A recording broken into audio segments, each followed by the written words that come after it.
with and working closely with India Blockchain Alliance, besides aiming to be the first movers in the Web3 content space in India, working to revolutionize branded content for Web3 brands. Also currently building India's first micro-budget film studio in the popular horror and thriller genre that's ensuring a short-term around timeline of the project. Current projects with a stellar cast, director, and technical view, and most importantly, our writer. Ladies and gentlemen, let's put a big round of applause and welcome the Joydeep, Mr. Joydeep. Yeah. Okay, pretty lengthy introduction. Okay, after that, the third person,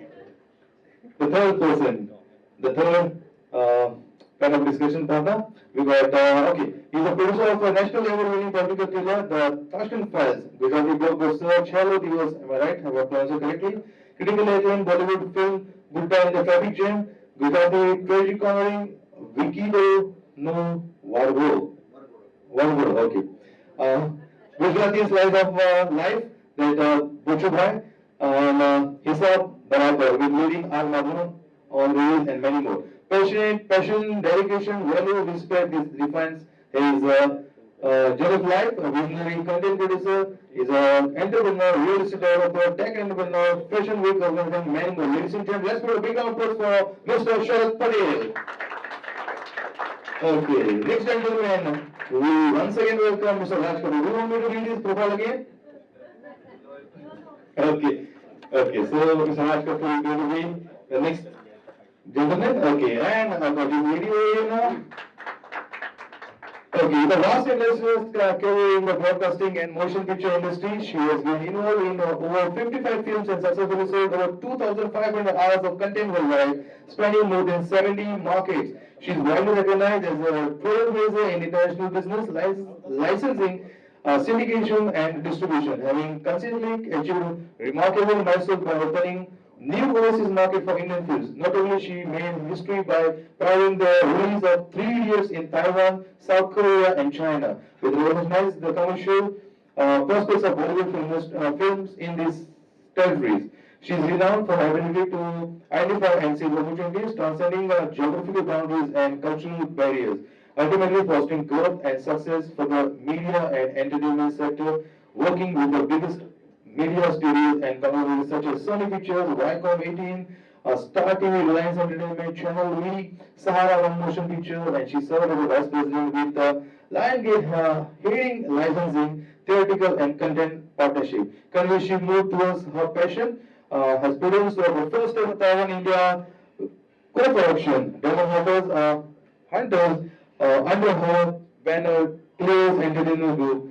That's her feature in the top 3 hottest projects from Taiwan at Cannes Film Festival 2024 by Screen International, renowned global publication. Throughout her illustrations career, she has received numerous accolades and acknowledgements for her invaluable contribution. She is highly sought after panel speaker and key opinion leader, regularly invited at esteemed events and recognized at international festivals such as Berlin and Cannes for the over a decade. Her deep understanding of film festivals and ever led her to contribute to the development of film festival blueprints in countries such as Bulgaria and Estonia.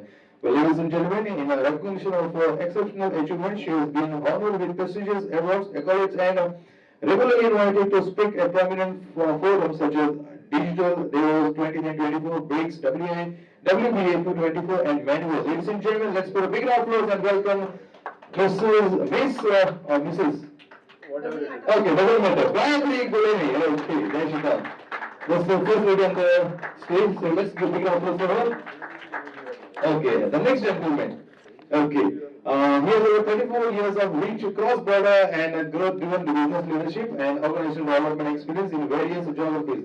With a global experience of 6 organizations, he is in an ACE business strategies and is a key think tank for Content Factory innovation and in co-founder of CF Studios and CF Cinemas. Also a life coach, mentor to numerous people. Ladies and gentlemen, let's welcome Mr. Saurabh. So this is a panel, ladies and gentlemen, let's give it up once again. Entire team. And we have a whole discussion on collaborative discussion on future challenges and opportunities for media creators. Okay? I'll have the mic. Yes. I was in the panel by mistake. Okay, so I came here, but I think I have somebody else who can actually take my place and also add some. This is quite a male-dominated life. Jividha, come here. Sharad is already. No, you're coming here. Already there. Okay, Jividha. Come. Don't say no. Come. And add some color, guys.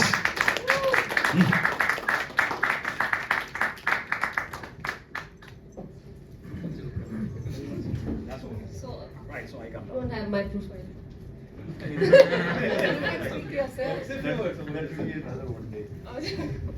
No, I'll introduce myself a bit, very briefly. My name is Jividha Sharma. I have been in this industry, media, specifically almost 20 years. I started as an actor, then switched to being a business professional from almost, it was about 8 years back. And right now I'm working with Sharad as a CEO of the company of SP Cinecorp. And I'm really glad for all of you. I'm really glad to be here. Thank you everyone. Thank you so much, Neval, Prashant, Ganesh, and that's it. Raj. You should not have done that. It's okay. I'll see you later. So let's begin. So who is the moderator? No, I thought you were having coffee at 5:50. 5:15 only. Okay. After this. So let's break for coffee. No. Okay. We'll continue. Okay. Otherwise you will again Then she'll see me and coffee only. No, you'll again start introducing then other coffee session.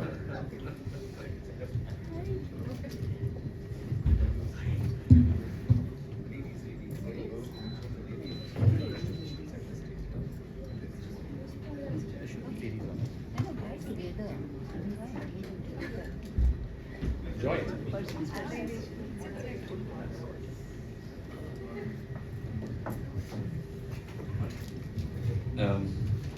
Thanks for the patience listening to all the profiles. So, the media tech, it's not evolving today.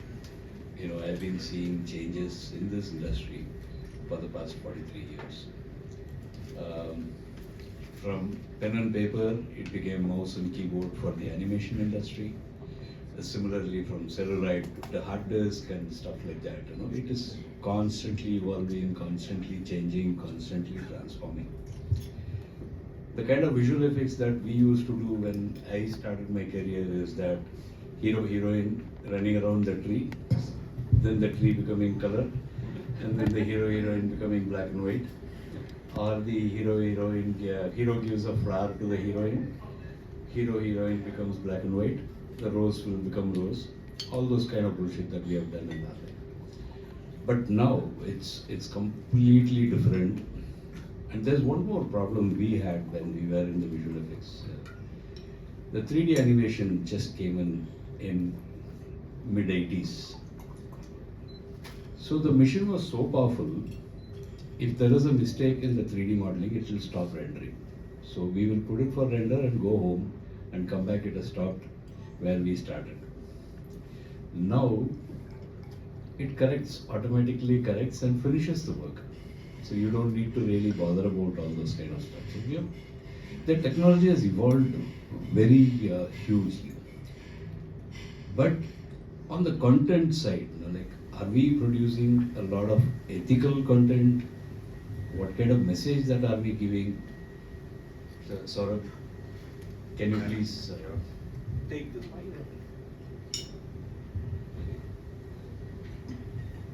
Check.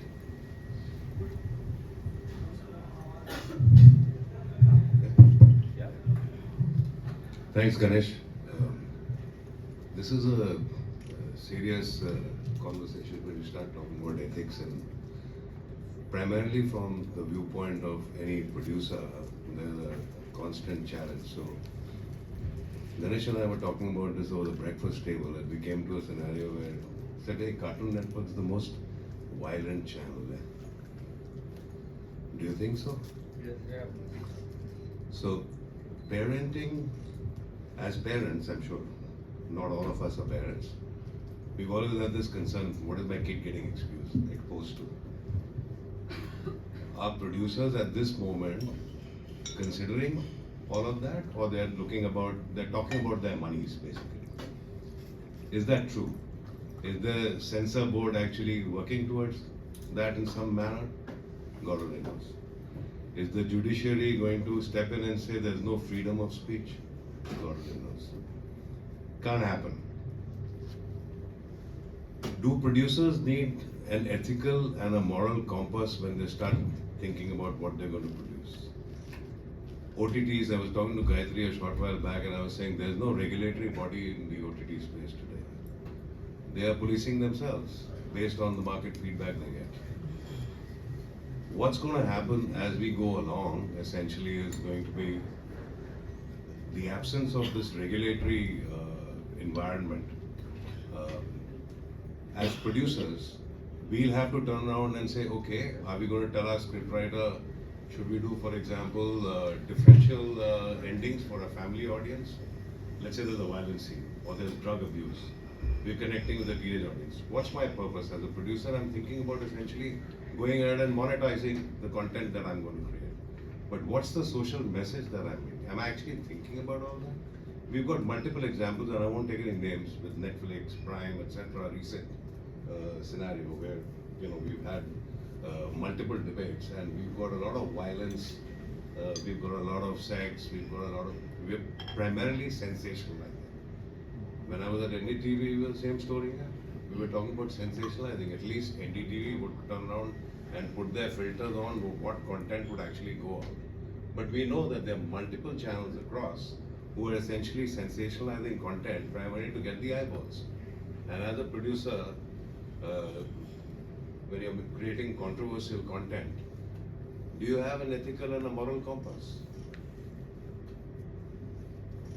Big question there.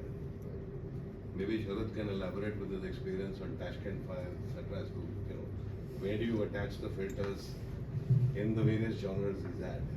Sharad. As you correctly mentioned, Saurabh, that but again, this is very subjective, when it comes to different producers taking the call, when we talk about the ethical values of how you choose the content or what you show, what you don't, right? So obviously some may have it, some may not. And that's the reason on the theoretical films, we always have the censor board, right? So that you are standardizing certain parameters and there is a body that can restrict you of offering, certain sort of the content or filtering, from the adults content to the kids content, etc. But yes, now with the OTT and with the digital and with the digital releases, where there is no regulatory body, that is becoming a challenge. And it's not that there has not been efforts. There has been efforts put towards it. I mean, bodies have been trying. There have been debates also whether digital does need a regulatory body or not, or digital content does need a censor process, right? And that's still the debate going on, which I think eventually it will have to be some sort of a filter with the way it is going, because unfortunately, based on the data, and it's sad, but the content which are certain content which are not appropriate, unfortunately those are catching the maximum number of eyeballs. And that's the reason the demand of such content is increasing, and that's the reason majority of the producers are catering to that content, because in the end you still need to run your shops, right? So people who are only dependent on content production, that's the core business. At some point they have no choice but to fulfill to the demands, right? And for the people who are doing it for the passion, for whom it might not be the primary source of revenue, for them the ethical parameters are different. I feel that's where the differentiation right now is. Yeah. So again, it's going to be an ever-ending open discussion, but the key answer to it is, for getting some sort of filter on the digital, there needs a regulatory body which may filter at least to a certain degree, like how we have for censor. Would you like to add on something? Good evening, all beautiful people. It's fantastic to be here and even sharing with such amazing super achievers of life. Now, taking your question, in fact, we were discussing with regards to the ethical part of it, let me just go back a little bit, even before when OTT had started, and it just about started in the nascent stage. where people thought, because OTT as a medium became a private viewing medium for people initially. It was not a television medium, it was device medium actually. So at that point of time, when initially the burst had started, so people started going all out because they felt like there's no censorship. We've given a free run. And even the OTT platforms. So at that point of time, everything was at a stage where it was just about coming up. So the producers went berserk. The OTT platforms thought like, okay, we have to actually gain subscribers and everything. I must give you one very interesting anecdote. Okay, during COVID, so OTT was like, obviously the consumption went. Two things which went really high was, one was OTT consumption and second was gaming, like literally by 40% and 50%. And what was interesting is there used to be a platform which was basically a free platform, an AVOD platform, which was free to this. That was called MX Player. So at that point of time, they launched something like a Mastram. Everybody knows what is Mastram. And you won't believe the day when they launched, they had 600 million impressions and views. So it went to the roof. So basically, it was more. Now, over a period of time, there have been, in fact, we were discussing this actually. Over a period of time, what has happened is people have, there have been the so-called, groups, the moral groups or the moral police groups and everything. When there was an instance where, everybody would remember, there was an instance where Tandav had an issue and Amazon was taken up to a case. Very recently, Netflix had ICE 1814 and the depiction of those terrorists that took a team. So obviously, they went back to the drawing table, and then there is no return regulations as such, because as far as when broadcasting is concerned, I've been with a part of the broadcasting. I was a part of Standards and Practice, where Hong Kong used to give us, at that point of time, Star, they used to give us a complete S&P practices guide from the television licensing. Right? Today there is nothing as such. Only your CBFC is there. There are guides which are there, but there is nothing written as such for OTT. So it is absolutely the prerogative of the platforms taking all of this experiences, where they are also getting a little worried about, like, we don't want somebody kind of like coming and throwing stones at our offices and everything, because this is something that happened. So it is basically the discretion, as Sharad rightly put, it's also the discretion of the producer based on whether he's doing it for his bread and butter and the content which is done, or is it a passion. Even if it is passion, it is absolutely going collaboratively together to between the platform and the content creator. So yeah.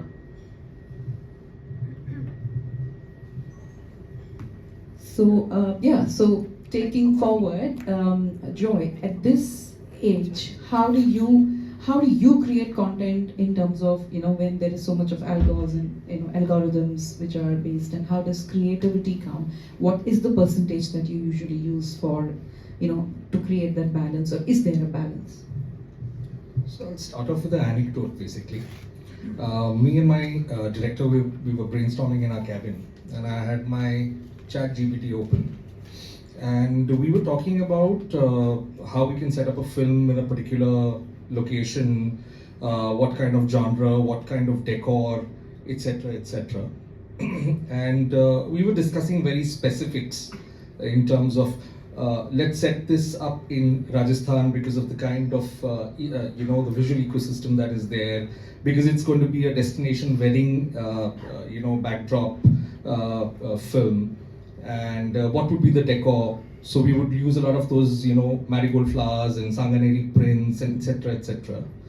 And I just we finished this conversation, and I just happened to just put in a few keywords in ChatGPT, synopsis. Can you please help me with the synopsis on a thriller film, thriller destination film, set in India, and it exactly threw up what we had discussed.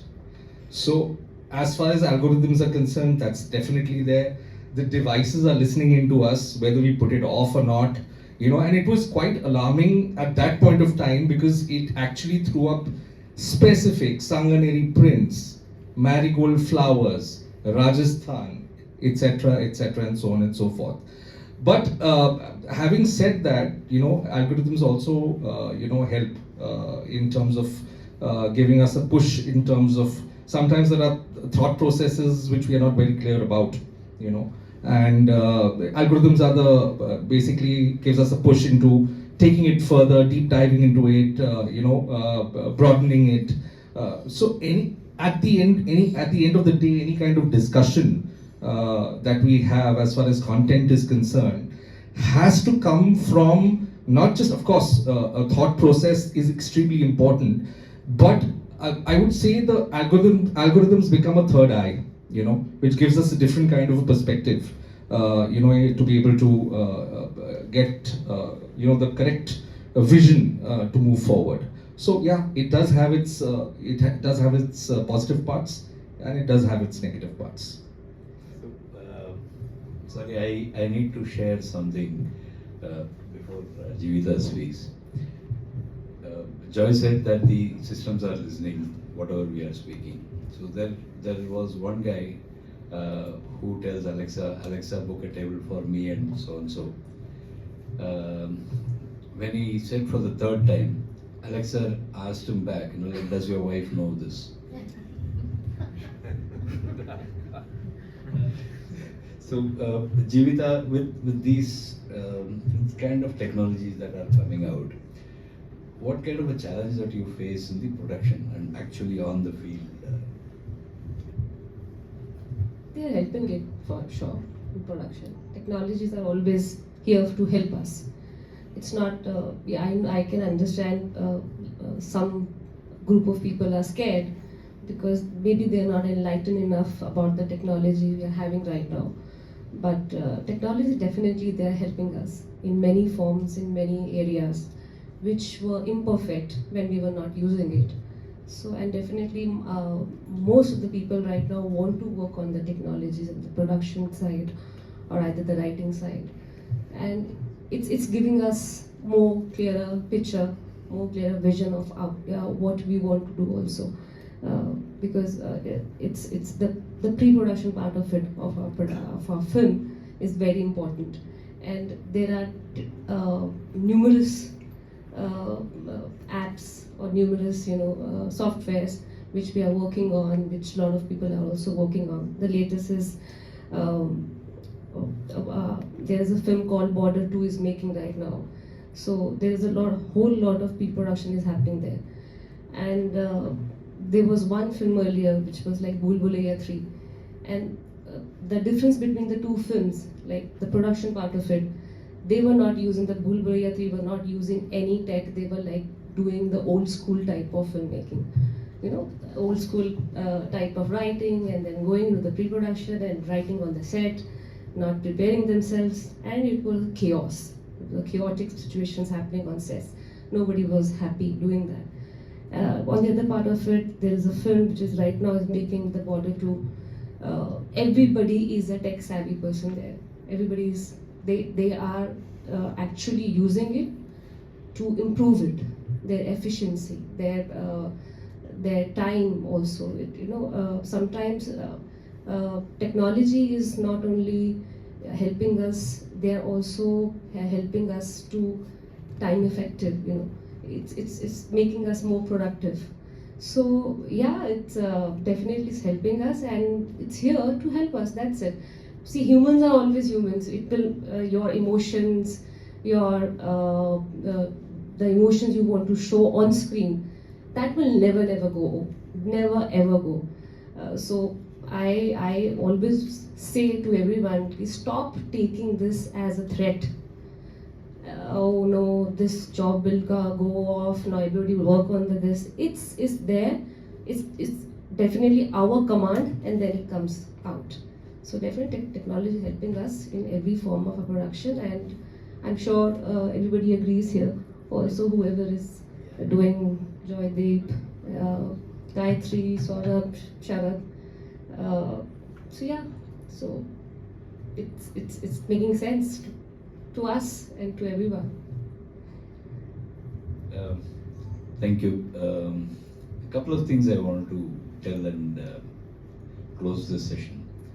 One is like as Jividha said, the old school thought where Mr. Satyajit Ray never go into the floor until he makes a complete storyboard of his entire film. Whereas Mr. Gatak will not do that. He'll go to the floor and then start impromptu. Yeah. Now, Snehal will agree with me, with the kind of script that is getting written, the AI can generate the storyboard for you and everybody can become Ray. That is the kind of technology that is evolving. But how many of you know that the films are coming back? Fiji is coming back with the old camera films, and these celluloids in the filmmaking is coming back. I mean, I can still not forget the smell of the celluloid when I enter into the laboratory. It was a sad scene, but now it is coming back. So, technology is enabling them to come back and relive. That is what the technology is doing to this industry. Thank you so much, Jividha, Jay, Gayathiri, Sharad, Saurabh. I hope you had some sense. Any questions? I have a question. Why it is coming back? You said it's all coming back. They also have to survive, no? Only for the survival? No, I mean, is there any technical reason, any value add coming up? If you go and ask a cinematographer, how many of the digital tools that you have got, they still feel that the celluloid gives you a depth much better than the digital filmmaking. That depth that you get in a celluloid is impossible to replace. How many ever megapixel that you can bring in? I have no idea.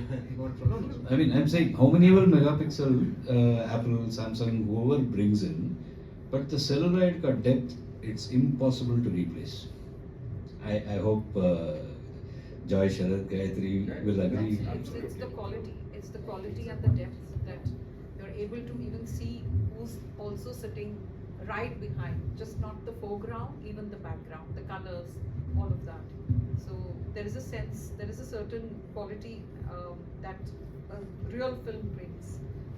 So that's what it is. So it's going to be essentially niche.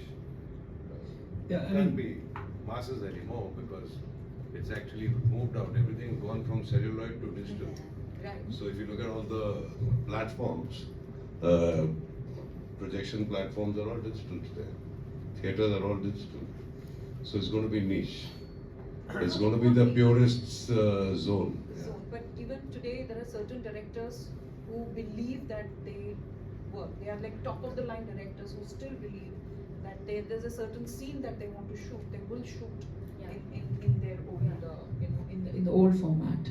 And for the rest of it, they may use certain digital and everything, but there are certain scenes where there needs to be an intensity or something.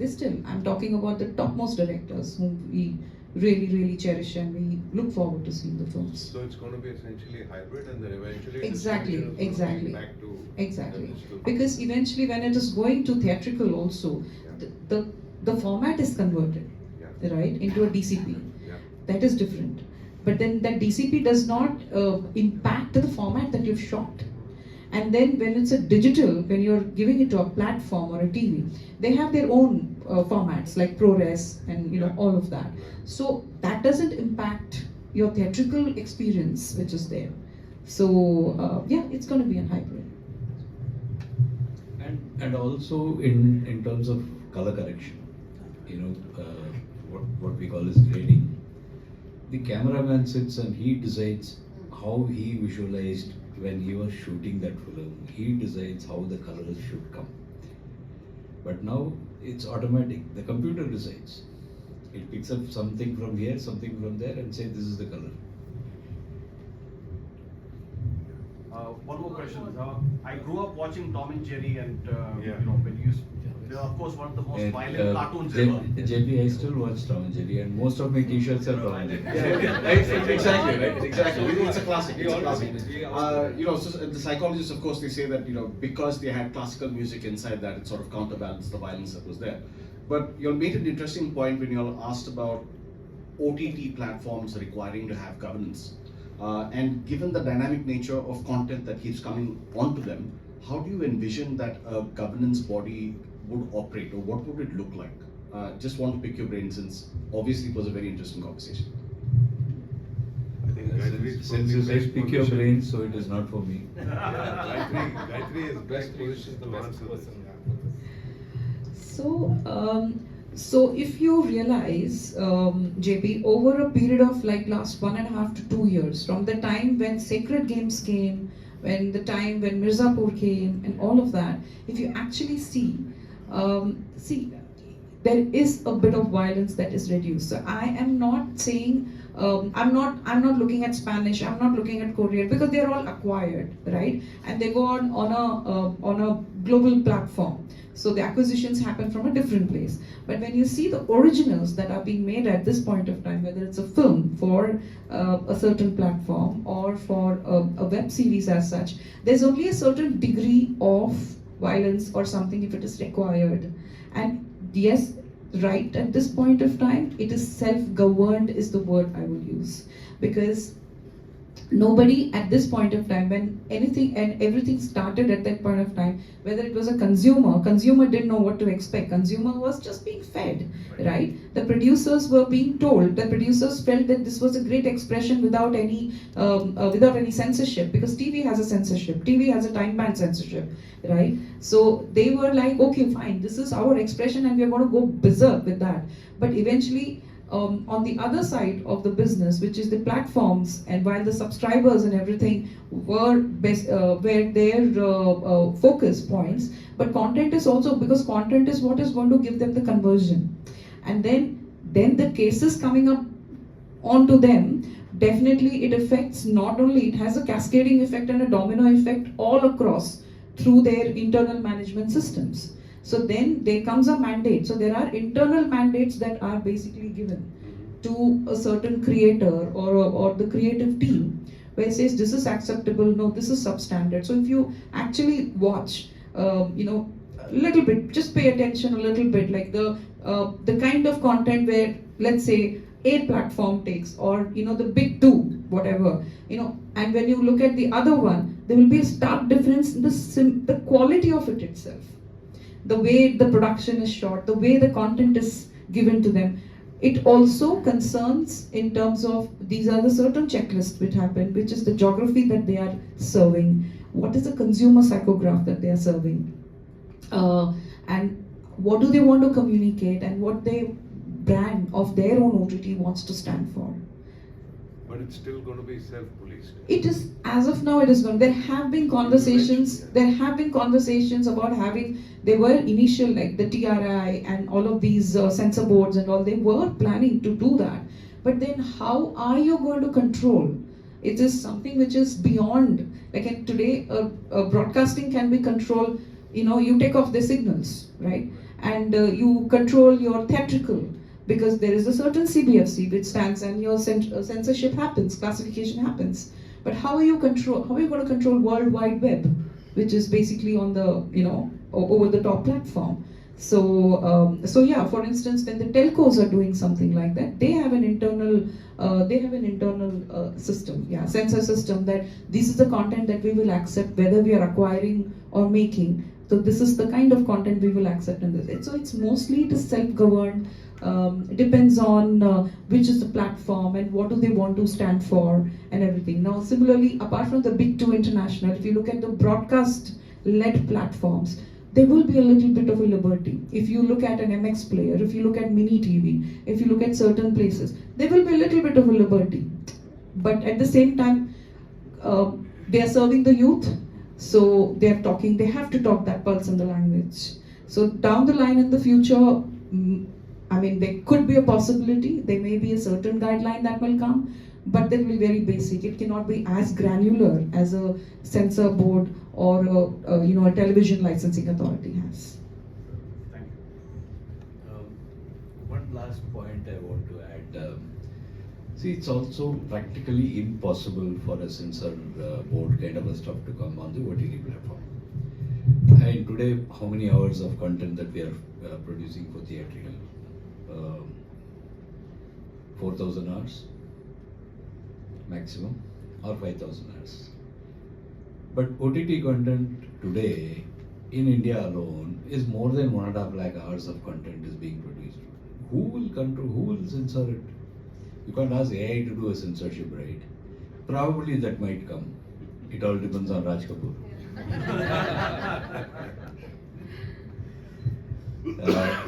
Any more questions, please? Yes, sir. So I watched an interview recently, and one of the guests on a podcast was saying that, you know, Netflix and all these OTTs spend millions of dollars to produce TV shows and movies and get millions of views. And then a podcast such as like Joe Rogan's podcast, it gets much more viewership, you know. So what do you think is the place of user generated, or I would say content like that, when it comes to Netflix and OTTs? And do you think such platforms are going to adopt a platform like podcasting? Can it be commercialized? You're talking about user-generated videos? No, I'm talking about very popular podcasts as like Ranveer Alabadia or Joe Rogan and stuff like that.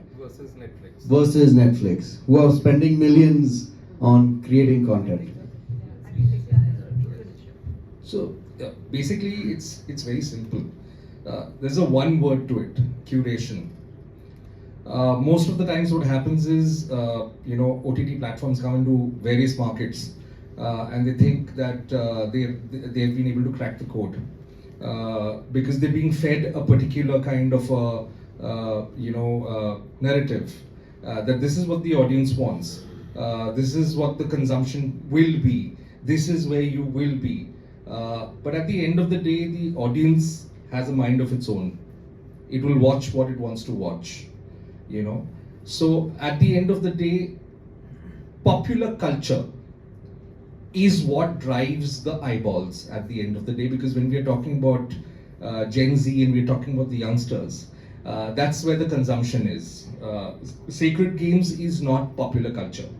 So it may have done its numbers, but if you see a Ranveer Alavadi video, bare biceps, the kind of traction that it has, he's very, very curated and topical about talking about what the youth want to listen to.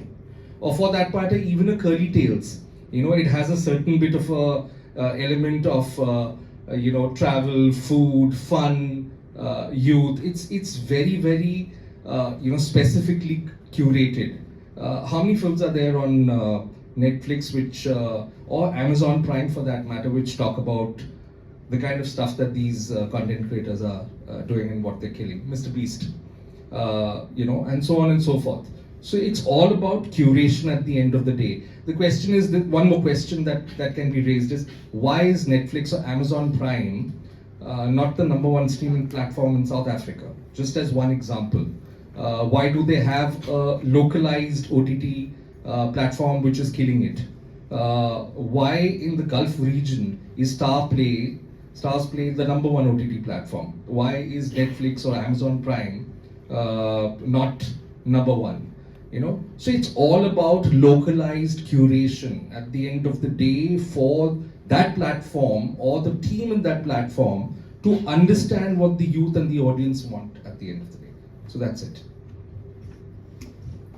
So, in continuation to that, there's another perspective that I want to give you, because it's a very interesting question that you asked. Reason is that when it's a podcast, so it's basically more, if you actually see, there is less of visual, there's more of audibility, right?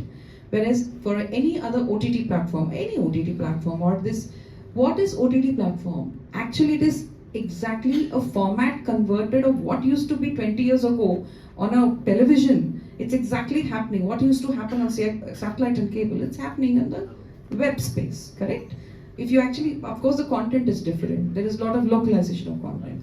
A very glaring example I want to give you is that recently Amazon featured a series called The Tribe, right? So actually, if you go to see, what they have done is they have also realized, see, cross-pollination is happening and it is going to happen because a a consumer has become a content creator, right? And eventually, all of these platforms, they all thrive on eyeballs. So today, our Ranveer Allahabadia has to come. Otherwise, how would you explain that influencers are becoming film actors and they are featuring in OTT platforms? They're actually featuring. So basically, they've also understood that this is giving us eyeballs and they already have a certain follower. Now, the tribe is something, it's a clear example of cross-pollination between. So it is eventually down the line, it will happen. But the format of podcast is very different from this format. So that is the differentiation. And yes, as he said, it's a curation, it's localization, and you can keep getting granular in terms of, like for instance, like if I want to, let's say, I want to target South, so I'll pick up somebody from an influencer from South for me to kind of like cater, and because I know that there is a certain viewership that I will automatically gauge. So yeah, hope that answers your question. Any more questions? There's one last. See, the other thing also, Sri Lanka being such a small country, how many radio channels are there in Sri Lanka? And how many radio channels are there in India? Primarily, so that's the difference. I mean, Can you educate us on that? so Sri Lanka has got more than 50 radio channels. In India, do we have that much? And we don't have one national private radio channel. If I want to listen to some Hindi songs, living in Tamil Nadu, I cannot. Or if I want to listen to some Tamil songs, living in Bombay, I cannot. On the radio. On the radio. On I mean, the internet, when you've got free channels. when you say about podcasts, you are primarily talking about audio. It's audible.